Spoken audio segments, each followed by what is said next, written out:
Welcome to episode 19 of the LAN Partners Podcast. I'm your host, Connor, and I got Dave. Yeah, hello. And Matt. What's up? So we got a pretty big episode for you this week. Matt's going to talk to us a little bit about Mafia 3. We're going to play a game, name that game. It's where we read a review off of Metacritic or GameStop or Steam, and we try to guess what game it is. I have a review of Wolfenstein New Order. We talked about that a little bit last week, but I'm going to give a full review on that. Our discussion for today is what is an RPG? There's so many different categories that kind of games that fall into RPG, so we want to talk a little bit about that. Not necessarily define an RPG, because I don't think there is any true definition, but we definitely want to share what we think an RPG should be. A couple news stories, and our list for today is the top 3 releases for the rest of 2017. You know, the beginning of 2017 was just such a hot start between Legend of Zelda, Horizon, Persona. There's one other big game that I wanted to mention. Nier came out. Yeah, Nier was the other one. Yeah, those are all big games. So 2017 was off to a hot start, but I think the tail end of 2017 is going to have some big titles too. So before we dive into all that, a little bit about us is that we are just 3 guys who have full-time jobs, families, and other hobbies who just love to game. What makes this podcast different is that we will, of course, talk about new games, but we will also talk about games that came out 2 or 3 years ago as if they were new. We just want to share our experiences playing these games in case you're in the same spot as us where your gaming time is limited. Please download the podcast by Apple app, Stitcher, Google Play for you Android users, or go on iTunes and hit subscribe. That way you get our weekly episodes uploaded to you every Thursday. If you have questions, discussion topics, or list ideas, please message us on Facebook, send an email, thelandpartners@gmail.com, or just leave a comment. Also, check out our Twitch page. Since Dave and I are in this Madden league, I've been posting some games from Madden. I also picked up a new game, This is the Police. I've been posting some videos on that too, and of course Horizon videos. So please check those out if you're interested in those games. Matt, before we get to you, I just want to give a quick Madden League update.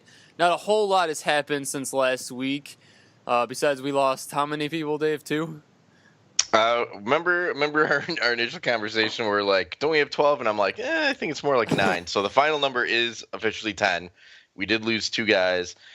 They both showed interest in being part of it next season. Okay. But both of them, one of them started off on vacation in Mexico for like 4 weeks. And then the other one just was overworked, he said. So he might be joining next season. All right, sounds good. So I am in the AFC North, sitting alone now at 4-1. The Steelers are right behind me at 3-2, I believe.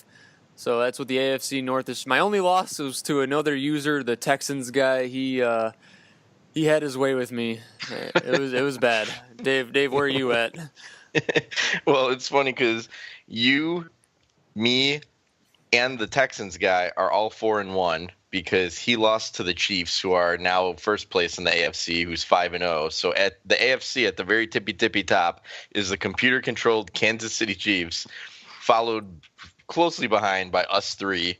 And then there is a distinct break in quality of teams after that. I think Charlie, the Chargers, is sitting at 4-1 too, or did he get 2 simulated losses? No. He's 2-3 right now. It's 2 not and good. 3? It's not, yeah, it's not looking good for him. Ooh. He's struggling.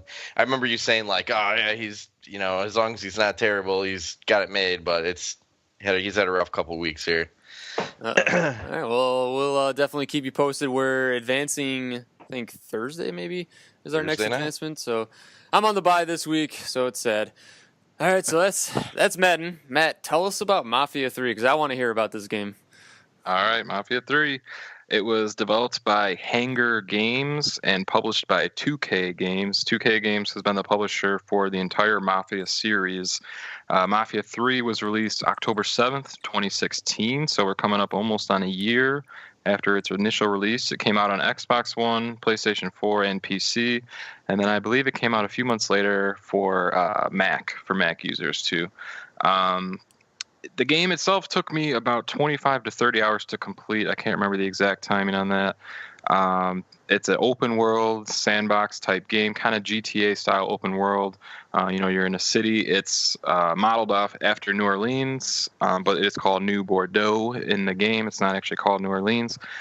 Basically, you are Lincoln Clay. You're a biracial, so African American and Caucasian character.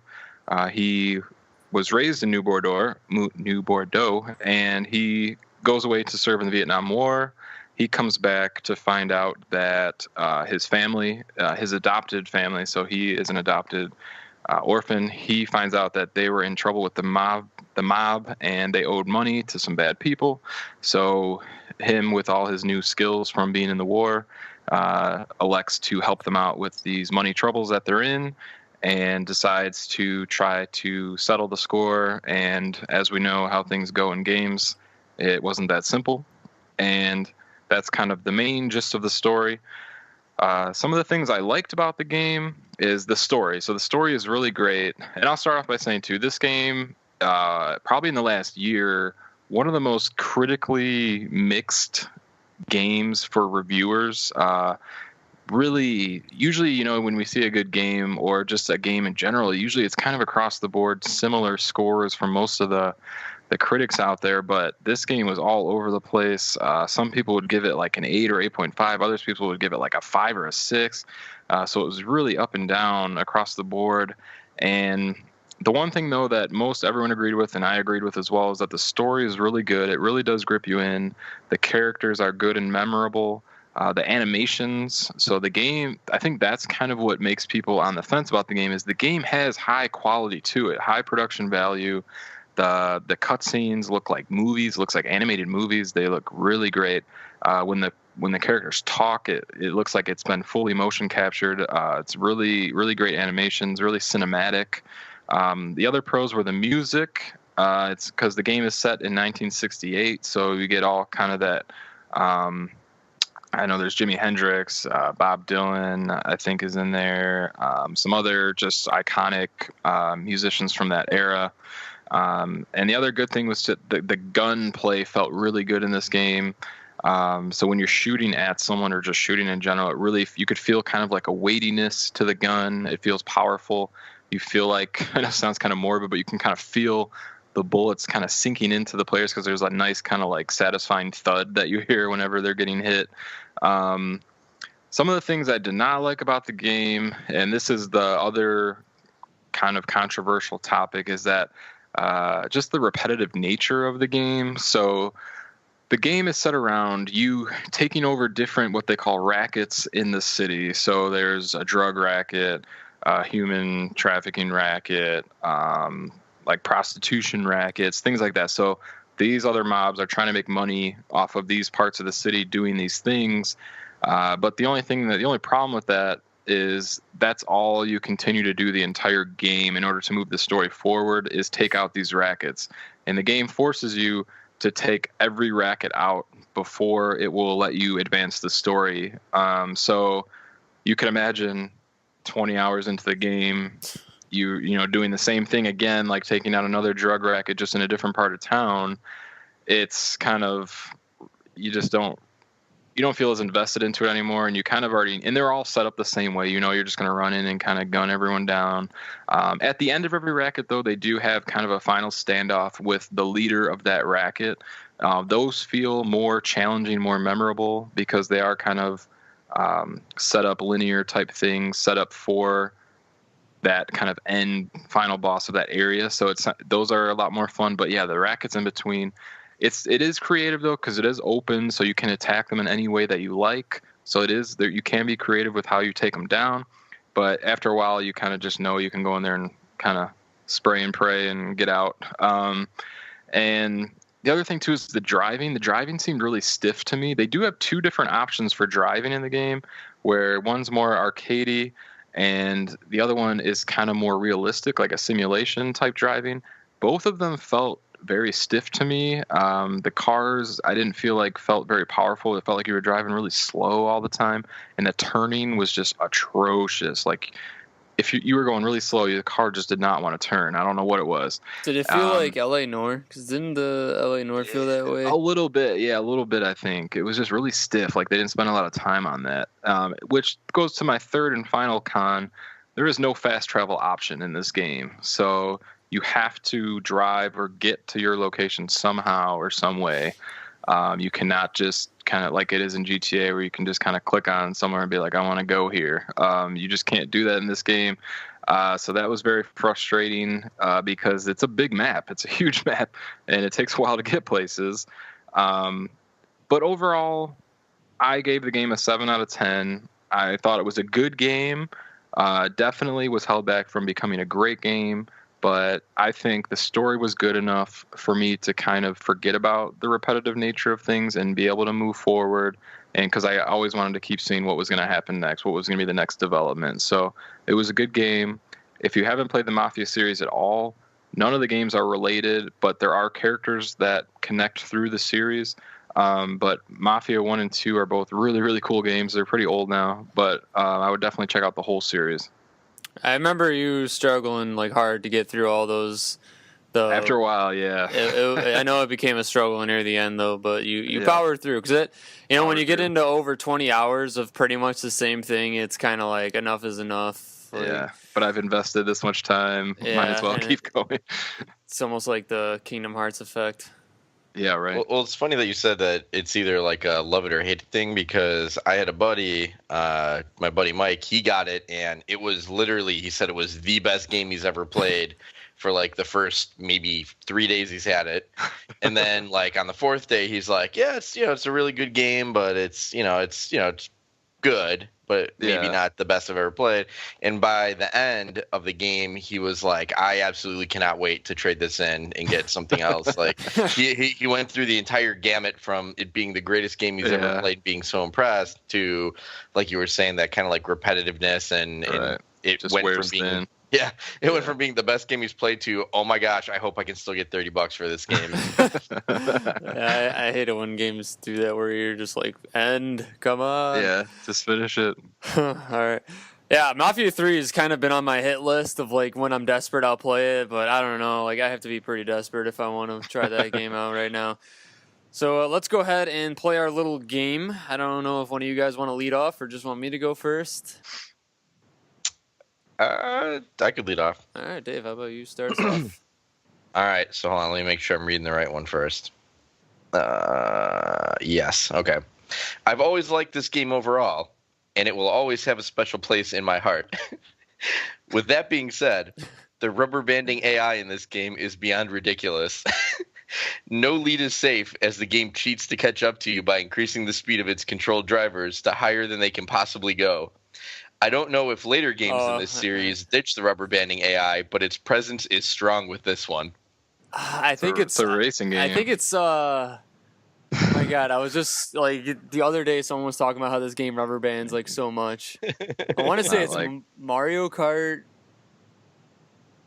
8, I want to say. Matt, what do you think?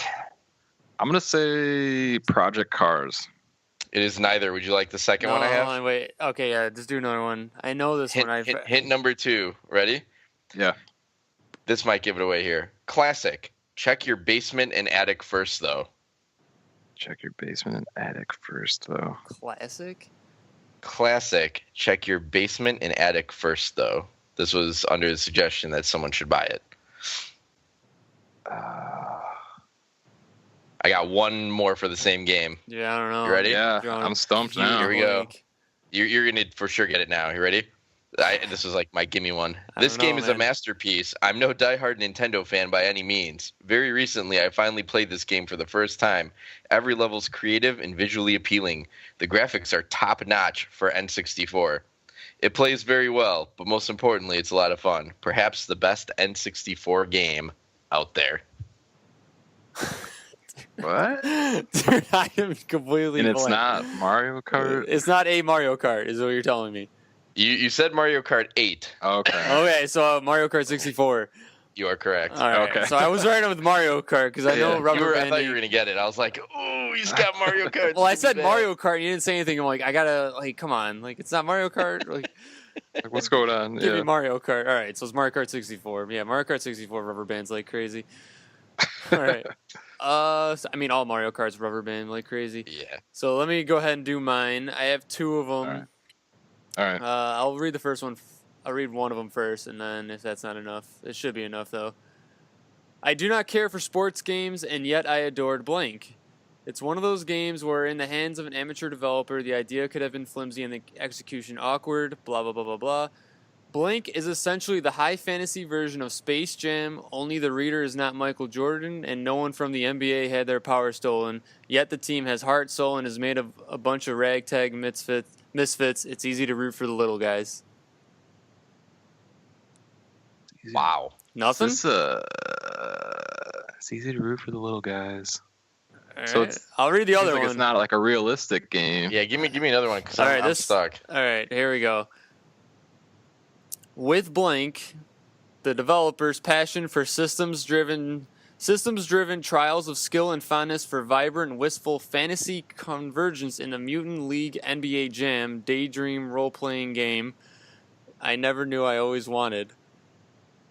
Oh, is this that game you were complaining about? Yes. Because they kept relating it to NBA Jam, but it's not like NBA Jam at all. Yeah. I can't remember the name of it. The NBA Jam daydream role-playing game. It's Remember made by the people who made Bastion, Yeah. and yeah. And, What? Is this an Transistor. NBA game or what? No. It's not, but everyone keeps saying it is. Oh, timeout! Oh my gosh! Please, this is the funniest thing you've ever done. I really appreciate this. Hold on, let me think. Oh no! I just can't No, remember the no, name no. of it. No! You threw me off big time with the NBA Jam, but now it makes Yeah, sense. because that would Makes throw 100% anybody off. sense. Of course, that doesn't make any This sense. is pure genius. I'm giving Connor the all-time greatest win at this game. Oh, I can't it's remember the the sorcery game. You put Yeah. the sorcery Yeah. ball in the hole. Right, yeah. And they said NBA Jam was the closest thing to it, It's and we were that- all like, "What?" It's that pyre game, Pyre. Yeah, okay. Yeah, everyone says how it's religious basketball. It is nothing like basketball. Absolutely nothing like basketball. NBA Jam. Dude, that's And hilarious. I You found- got us using the same quote that you found before and told us about, and we still couldn't get it. I That's found unbelievable. so many reviews of comparing it to NBA Jam, and it makes you excited. You're like, oh, that sounds awesome. And then you go watch it, and Right. this is slow Like, lacrosse. what is this? Yeah. This is what a Quidditch. snail would look like if he was put in an NBA Jam game and given realistic stats. Oh my God. All right, let's move on. Matt, what is yours? All right. So mine's it might give it away to, I think Dave might get this one, but it's a good one. So this guy says, his beard grows, period, in real time. Beard grows. Oh, and there's a vast, beautiful open world to explore, stuffed with interesting side quests and amazing graphics, but who cares about that? When you finish this game, it feels like you've broken up with a girl. I know what it is because I've seen this one. It's, Okay. Let's say it together. 1, 2, Ready? 3. Witcher Metal Gear 3. Solid 5. What? No, it's Witcher 3. Oh, is it Witcher? Metal Gear Solid 5. It's Witcher. I thought it was Metal Gear Solid 5. Let's say it at the same time. Metal Gear Solid. at the same time. I thought his Fire. facial hair grows in Metal Gear Solid 5 too. No, it's beard. I thought it No, That's does. hilarious. exclusively a Witcher thing. Well, I'm glad I stumped one of you. Again, 1 for 2. Metal Gear 5. I thought it was Metal Gear 5. Thought for sure. Like, oh, I nailed I just this love that one. you were so confident that you're like, let's say it together. Dude, I nailed it. Velociraptor. We should become best friends. John Stamos.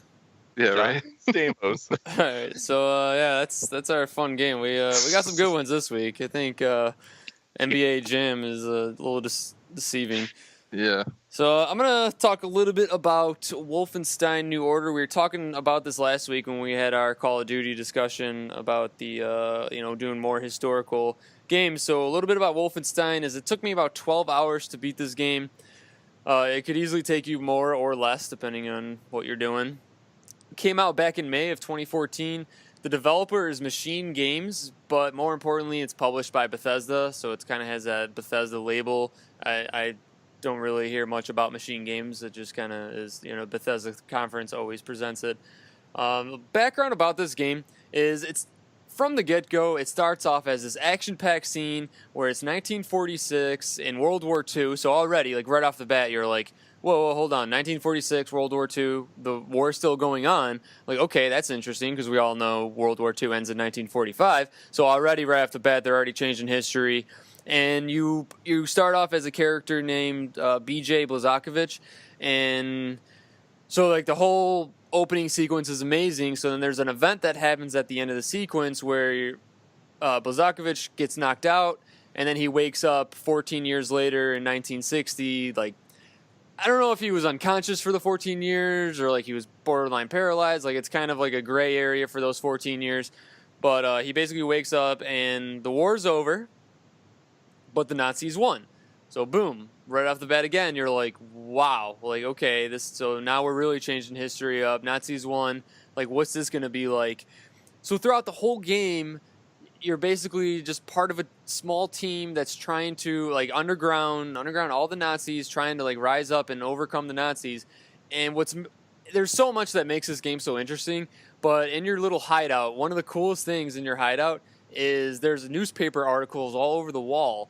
And it's basically, it pieces together everything that happens between 1946 and when you wake up, where it has like articles like Nazis invade Canada, they drop the A-bomb on Manhattan, Nazis drop the A-bomb on Manhattan. It's like, oh my God, like this is so cool. Like I was so into it. I was to the point where I spent at least an hour walking around the hideout trying to find more newspaper articles, like trying to figure out what happened. Like they had me hooked.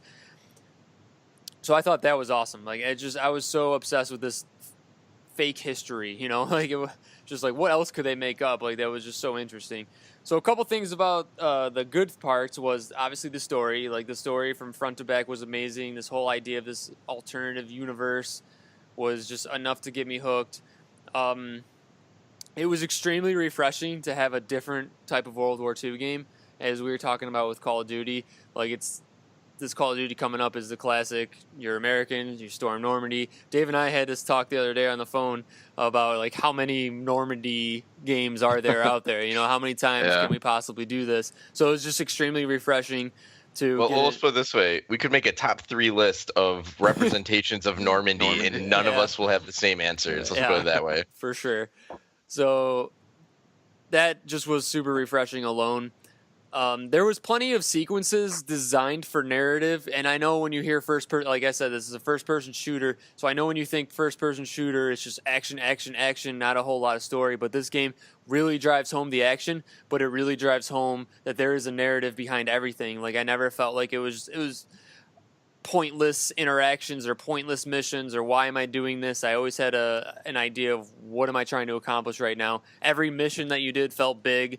Like, it could have been the game ending right there, but it never was, so that was cool.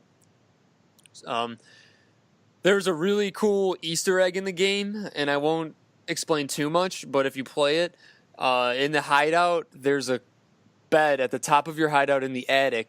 All I'm saying is go up to it, sleep there, and you'll see what happens. It's really cool. Probably one of the coolest Easter eggs I've ever seen in a video game. And then a couple things that I didn't like was the stealth sequences. I thought the stealth sequences themselves were okay, but if the way that the enemies responded, so what would happen is in the stealth sequence, you would obviously be sneaking around with a knife. If an enemy saw you, they wouldn't run at you, they wouldn't shoot you, they would walk up to you at a normal pace and start hitting you. Like it was like they were like slapper AIs in Perfect Dark. Like they would just start slapping you, trying to stab you. And I'm like, if this was real, like they would be running at me, shooting me, doing whatever they could. I don't know why they're like, that was so weird that they would start screaming a bunch of Nazi propaganda and then start just walking to me and start stabbing me. Like it was really strange. I don't know if they didn't pay enough attention to the stealth sequences or not. I haven't played, Matt, I know you played, Old Blood or Bad? Yeah. So I know you played that, and you said there's a lot more of the sequences. The stealth sequence, I don't really want to play that because it's a prequel, but I don't know if they fixed that or not, but it was really strange how they did the stealth. I mean, other than that, That was like the only bad thing I took from this game was just that the strange stealthy. Another tiny little detail, it wasn't really a complaint, but I thought it could have been better, was there wasn't a huge variety of weapons. Like, you could dual wield weapons, but you couldn't dual wield like a shotgun with an assault rifle. And Right. you know, that's kind of weird. I feel like games have been doing that for a long time now, where Like mix and match. yeah, like that's not really something that I don't know why they'd leave that out. Like, you know, it's not a big deal, but why leave that out? So Yeah. that's again a couple little things I didn't like about the game. So my overall, obviously, this game was amazing, extremely refreshing. I was hooked front to back. I played it. It took me 12 hours. I played it only in a few days. Like, it was just one of those games that I couldn't stop playing. I have a video on the Twitch page if you're interested in it. Check it out. It's like a middle-ish scene. It's like right after I wake up, actually, from the 14 years. So I think you get to see kind of what's going on. The game did a really good job of telling the stories behind all the characters that you were with. So that was really cool to see, especially in a first-person shooter. I give this game a 9 out of 10. I can't wait for Wolfenstein 2 to drop on the, October 27th. It's dropping with two other games, keep in mind. It's dropping with two other games on the same day. Assassin's Creed, Wolfenstein 2, and then there's one other game that's also coming out that day. Like, it's a big day. All these three games are all coming out, so keep your eye out for that. It's $25 at GameStop, so I thought it was awesome. I can't wait for Wolfenstein 2.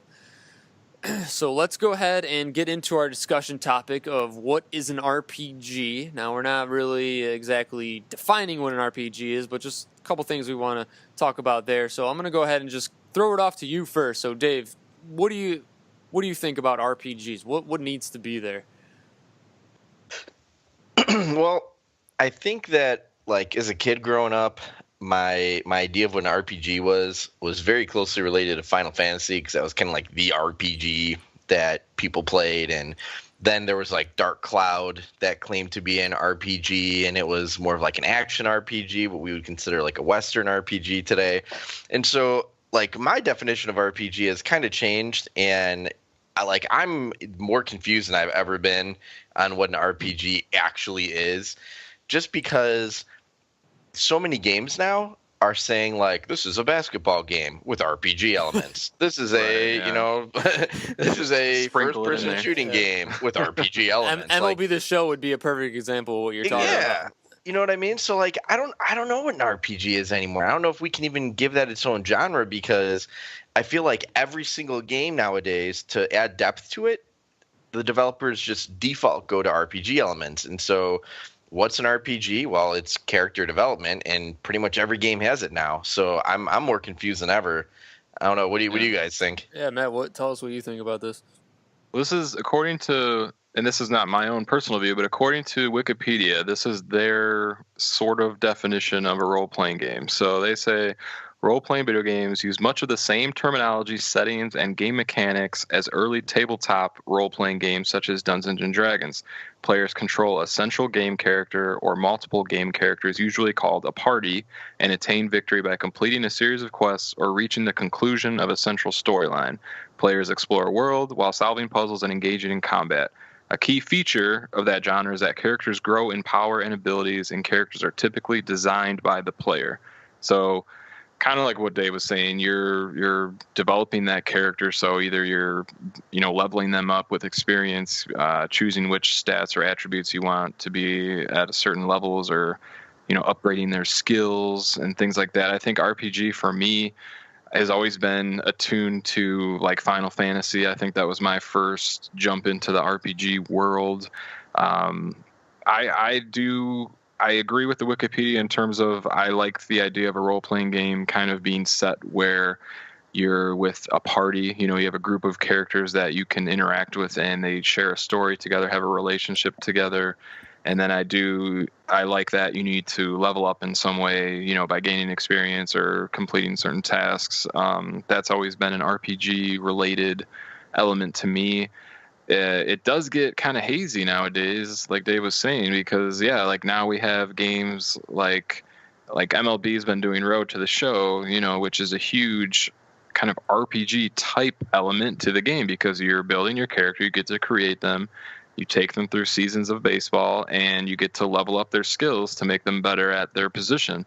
And now they're kind of getting there with like NBA, 2K18 now has the neighborhood kind of that new feature that they're introducing where you get to, it's like a My Career mode. You create your own guy. You go through, being an amateur on the streets, and then now you get to level up your guy, make him a little bit better. Then you get to try out for a pro team, and kind of go through those ranks. So I think I like that these games are starting to take on more RPG elements, because for me personally, sports games get kind of boring for me if I'm just going through a season with like a stock team. Like I usually go through one season and I'm kind of like done with it. So I'm glad that they're kind of adding these more elements to make me feel more engrossed to it. I'm a more story-driven gamer anyways, so I welcome it. But yeah, for me, it's always been about like the classical traditional RPG to me is like take a party, complete some quests, level up your guys, and, keep moving on. That's always been my kind of take on it. So, Dave, about RPGs, RPGs take all these different forms like we were talking about, between a game like Final Fantasy, like you were talking about, like a turn-based game, and then there's games like Persona 5, turn-based game, and then there's Witcher and Zelda. So, Dave, what does the combat have to look like for you to say, like, this is an RPG right now? It's so messed up, man. If you'd have asked me this question 10 years ago, I would have been like, come on, Final Fantasy. Anything that looks and feels like Final Fantasy, that's an RPG. But like, how do you respond to stuff like, I'm going back to that Wikipedia article that Matt was reading, and it had a lot of good points, but like, did Paper Mario have character levels, or did you only upgrade abilities in that game?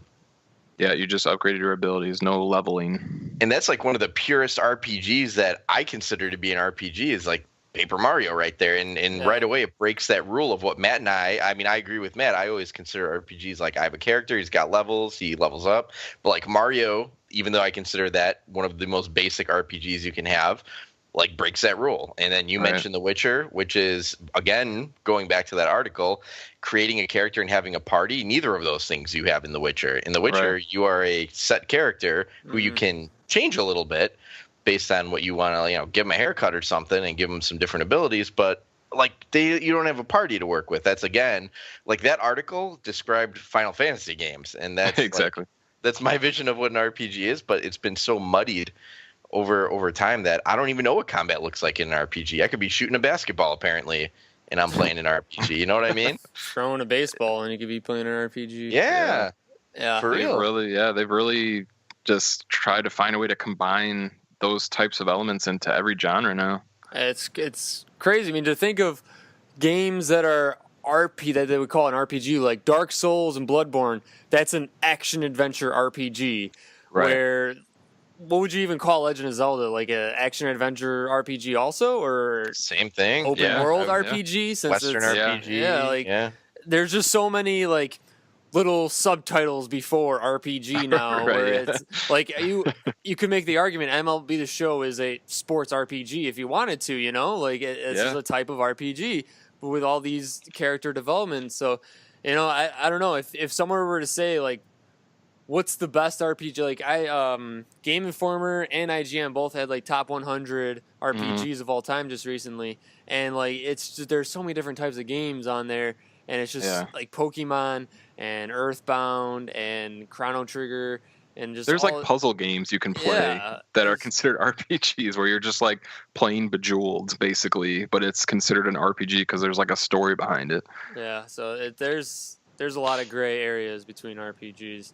So, well, also in reading that article, you're like, I went through the games the first time, and my reaction to some of the games was like, yeah, right, like that's an RPG, no way. But then I would sit and think about it and be like, yeah, all right, that's an RPG. Technically, right? Maybe they're right. So, and I think Connor, I think that you and I both like tried searching YouTube like videos for top RPGs to see like how consistent people define RPGs, and like it is so all over the place. Like I had Diablo in a couple of them.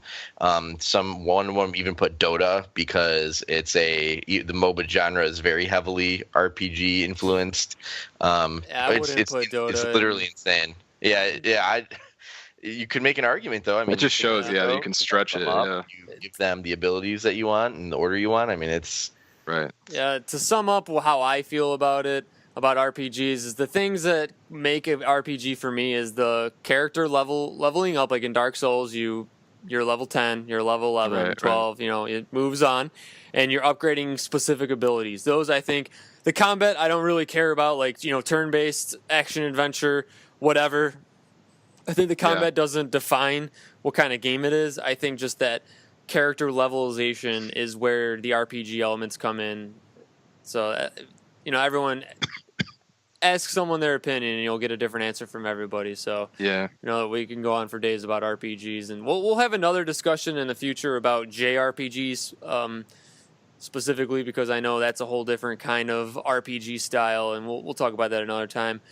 So let's go ahead and get into a couple news stories. Two big things that kind of came out. L.A. Noire is being released again, remastered. Again? But the big part of that is it's coming out for the Switch. So the Switch is getting some love. It's getting a couple games. By Rockstar, I mean, I don't know if Nintendo's ever had a relationship with Rockstar. No, they did. Sure. They got there was a game on Wii. Bully was out on Wii. Bully came out Was on it? Wii. Okay. Yeah, Bully came out on So- Wii. I think that's the last one. Bully came out on Wii. And I'm pretty sure that's the last Nintendo game. Maybe that's a good. maybe there was one like just title that wasn't even that popular or not, but Maybe that table tennis one. yeah, that's it. That's it. Table tennis. I'm like, there's one in between. It's table tennis. Thank you. I'm like, I know there's like a weird game in there, but yes, table tennis is the last Rockstar game. So it's exciting. It's a remaster, but I think that's exciting. That's a good step for Switch. I think it has exclusive like touch-based gesturing or something too for the Switch version. So it looks like they actually put some extra time into it, which is good for Nintendo. So Dave, does this get you excited? You know what it did make me think of though, ironically, is San Andreas had RPG elements, did it not? It did. It did? Yes. It did? Yes. That's Come on now. Come on now. Even GTA was an RPG at one point. You could go work out. Yeah. Come on now. Go eat some food. Couldn't you like change your haircut and everything too? Yeah. You can do It's everything. straight up. It's pretty much Witcher before The Witcher came out. It's what It's I'm the trying to say. pre-Witcher. Yeah. Some It was a more people- contemporary Witcher. Some people say Witcher was a knockoff of San Andreas. They're Of San Andreas, Playing yeah. San Andreas again? Yeah, enough of this. This game really reminds me of San Could you Andreas. imagine any more like polar opposite characters too than Geralt and what's his face from San Carl? Andreas? I Yeah. think it's Carl, right? CJ. CJ, yeah. DJ, yeah.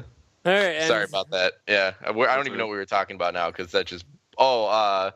Noire. L.A. Noire. So yeah, I mean it's cool that Switch is getting love. I mean personally, there's a few games I would not play, but it's nice to see like companies care a little bit, even though Nintendo is doing who knows what right now. Speaking of Nintendo, let's move on to another Nintendo story that just developed today. The NES. I know you guys were talking about this. I saw a couple Twitter feeds about the NES Classic. It's coming back out in 2018. Do we know any more information besides it's coming out in 2018? Do we know unit count, when, No. how we can get it, anything? Just restocking. That's all they've told us is that So- they're ready to stock it up again. So it could just be another, let's get 4 units per store, and Maybe. more people who I don't know already if- own it can sell it again. Is that what I'm They're understanding it? Well, they're promising a lot. They're really trying to drive home that the SNES Classic is going to be available like anywhere, and you shouldn't have to worry about paying the $300 on eBay. Like the president Reggie came out and was like, "Don't spend over $80 on this thing. You'll be able to find one." So hopefully that's the same thing they're doing now, bringing the NES back out. It's terrible. I know we talked about this and Dave brought it up too. Like, it just doesn't make sense. I think they should have just kept them out to begin with. I think now they're seeing the demand was so high and how angry people were. So now they're trying to kind of make up for it, but it's like too late, man. Everyone was so like angry and depressed about this thing. And now you finally say someone probably bought the thing on eBay for $400 and now you're telling them it's about to come out for the 60 again. And they're going to be so angry. Well, and to Matt's point, it's like you're trying to make good on this, but you decided to make good on it after everyone accepted the way that things were. Like it was a long enough time ago where people are like, you know what, I just don't have one. I'm never going to have one. I've either accepted it and now I don't even want one anymore, or like I paid $500 for mine on eBay and it's the greatest collectible ever and everyone wishes they can have it. So like, oh, like, and maybe this wasn't such a bad thing. But now, like we were talking about earlier, like I found that one NES Classic that Connor had, and I was so excited to be like, check out what I found. I just walked into a GameStop and there it was. And that was like a special thing. And if they release 100 million of these things and they're giving them away in Happy Meals, then I feel like, you know what I mean? Like all like the excitement that I once had, like you can't take the excitement away in the moment, but like now I can reflect back on it and say, maybe that's not the best collectible that Nintendo's ever made because everybody has one, and that's not what a good collectible is. So there, it could like spin into both sides, I think. I don't think there's any point in time where they will be like the Sega flashbacks at Bed Bath & Beyond just sitting on end caps. I don't think there will ever. I don't think that will ever happen. I'm sure this will still be. Maybe they'll come out. Maybe what do they do? 2 million units originally. Maybe they'll do another 2 million. I can't it's see still this going to be hard to find. Yeah, I think. I cannot see NES Classic or the SNES Classic ever becoming like a household item where everyone owns it. Like you walk into Target, Meijer, Bed Bath & like Beyond. 30 There's of them. millions of those Sega systems just stacked on one another, and the Atari system. Like nobody wants them. I know. Yeah. I don't know. That's got to make Atari feel real sad because they're technically like the original home console, and Nintendo, they just get no love. Everyone's like, oh yeah, Nintendo, the original. And Atari's just sitting there like, but we kind of did it first. Like, don't you remember Frogger? Don't you remember Centipede? So nope. Before this thing's starting to crawl up over 40 minutes, so do you guys, in like a blurb, is there anything you want to capture from the Apple conference today on Tuesday? So this is... People are listening on a Wednesday, so this was yesterday. So is there a blurb? No real surprise. I actually got to watch it today. No real surprises. You know, they announced everything everyone thought they were going to announce. The new Apple Watch. New feature was you can now listen to your music through the watch. You can take phone calls without your phone being with you because it now has its own data that you can use on the watch. The new Apple TV, which is the same thing now, it just has 4K capabilities. And then they announced the iPhone 8 and the 8 Plus. I think there's the 8 starting at $699. The 8 Plus starts at $799 for the price. Oh my God. Nothing like the biggest differences is, you know, the same thing it always is, like new architecture. It's now way faster than the 7 was, and you know, it's better video, better camera. And then they announced the iPhone 10, which is like the iPhone X, and they're skipping 9. I don't know why. They're kind of doing like a Microsoft Windows type thing on that. But that the big thing with the iPhone X or 10 is it has facial recognition. So the screen takes up the whole phone. You don't have any buttons on your phone anymore. No home button. You just look at your phone and it opens, it unlocks for you like that. And there's some new like swiping features since you don't have a button anymore to go home. You just swipe up from the app and then it goes back to your home page. And then this new thing with emojis where you can now use your facial recognition to record yourself as an emoji with your facial movements and expressions and your voice. And then you can send it off to somebody. And that one also has, you know, like they claim industry leading technology, best everything. So, and that's starting at $1,000. Dave, you have anything to add to that, or? Just one really funny comment they made before they announced it. They said that it was going to be as groundbreaking as going from a phone that had like buttons on it to a touchscreen phone like the first iPhone. And I mean, I, for one, who is not like a super Apple fanboy, is more than willing to acknowledge that this is not the same kind of jump as going from a phone like where I'm typing. Correct. Yeah. This is not like Nokia to iPhone. This is iPhone to like really cool iPhone with cool iPhone features. But they're not revolutionizing anything with this. So. Yeah, I did not even know the Apple conference was today until you guys said anything. I could care less about. I just buy my phone and until it breaks or I get a new free one or whatever, that's my phone. So let's go ahead and close out episode 19 of the LAN Partners Podcast with our list, top 3 releases for the rest of 2017. Matt, get us rolling with your number 3. My number 3 is an unpopular one, I think, amongst the group here, but I'm going to say Call of Duty World War II. Yep, you are very alone on excited that Saying one. it is very unpopular. You're correct. You nailed that one. Dave, what's your number 3? My number 3 is very neutral in the group. It's Forza 7, and I'm really excited about the new It's cars. acceptable. That is a very lukewarm response to that. My number 3 is this game should have came out 3 years ago, but the South Park Fractured Butthole. Oh. I figured that would be on the I'm list. looking forward to that game. My excitement kind of really diminished since it got delayed 700 times, but Yeah, right. hopefully it'll come out. Maybe we'll do this list later next year, and I'll say it for my 2018. Guys, I swear to God, it's coming out. I swear. All right, Matt, what is your number 2? My number 2 is Wolfenstein 2. Ever since I saw that at the Bethesda conference at E3, man, I'm pumped. I loved Wolfenstein 1. I can't wait. Dave? My number 2 is Mario Odyssey. Can't stop giving love to that game. It's my boy Mario, and I don't know what Nintendo's doing, but I do know what Mario's doing. He's going on an Odyssey, and I'm gonna be there. My number 2, I probably should have put this at number 3, but it's Lego Marvel Superheroes 2. I'm kind of just excited for like a superhero game. That was actually the good one.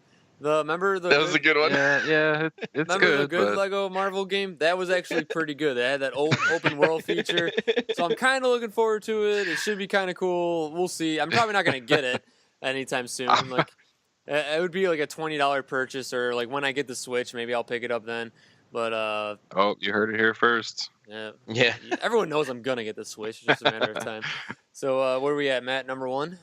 My number 1 is Super Mario Odyssey. The game looks sweet. They're really comparing it to like Super Mario 64, Super Mario Sunshine, kind of that open world type feel.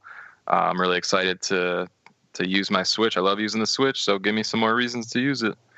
Can I just say something about Mario Odyssey real quick? I'm not knocking the game, but Oh no! I'm not knocking the game. We're gonna have to. Is this another Diablo thing, or we're gonna have to apologize? Matt, get ready. We'll talk about Diablo next week. That's on the agenda. Are we for gonna next have to week. apologize? But with Mario Odyssey and that scene where like Mario's in the human world, does it not remind you of when Homer is in the It real did, world? 100%. I know exactly what you're talking about. Come on, like when right he goes at- through the portal and he Yeah. falls into like the dumpster or whatever. Yeah, it's spot on. I'm not knocking it. gonna I'm just saying it reminded me a lot of that episode. So Okay, that's good. Dave, That's what's fair. your number 1? No apology necessary. Those are the best ones. My number 1, which might come as a surprise to you guys because it does have 2018 in the title, Pure Farming 2018 is coming out at the end of 2017, and I'm absolutely joking. Come on. That game looks ridiculous. I don't know. Maybe if you really like Dave's farming. a closet farmer. A closet farmer. So this one, I did legitimately pick NBA 2K18 / Live 18. I don't know which one I'm gonna like better yet, but those are coming out at the end of the week. Are you I know getting that's, like, both? I do have both pre-ordered, and Live 18 I think is preloaded, and 2K18 2 hours ago just announced they were preloading, so I'll be doing that after the cast here. Well, stay tuned to LAN Partners. Dave's gonna have his 2K live comparison ready to go in the next couple weeks. Yeah. There you go. So my number 1, Wolfenstein 2. Pretty much already gave that away earlier on in the episode, but that game should be pretty sick. So tell us what you're looking forward to on our Facebook page. Maybe there's a game we didn't mention. I know like Call of Duty, Assassin's Creed, obviously. There's still a lot of games to come out for the rest of the year that have been big releases. getting a lot of attention. Just because LAN Partners aren't talking about them doesn't mean that we're not acknowledging them. There are a lot of great games still to come out, so keep an eye on those. This was episode 19. Again, subscribe to us on iTunes, Stitcher, Google Play, YouTube. Leave us a comment. Tell us what you think. Thank you so much for listening. See you next week.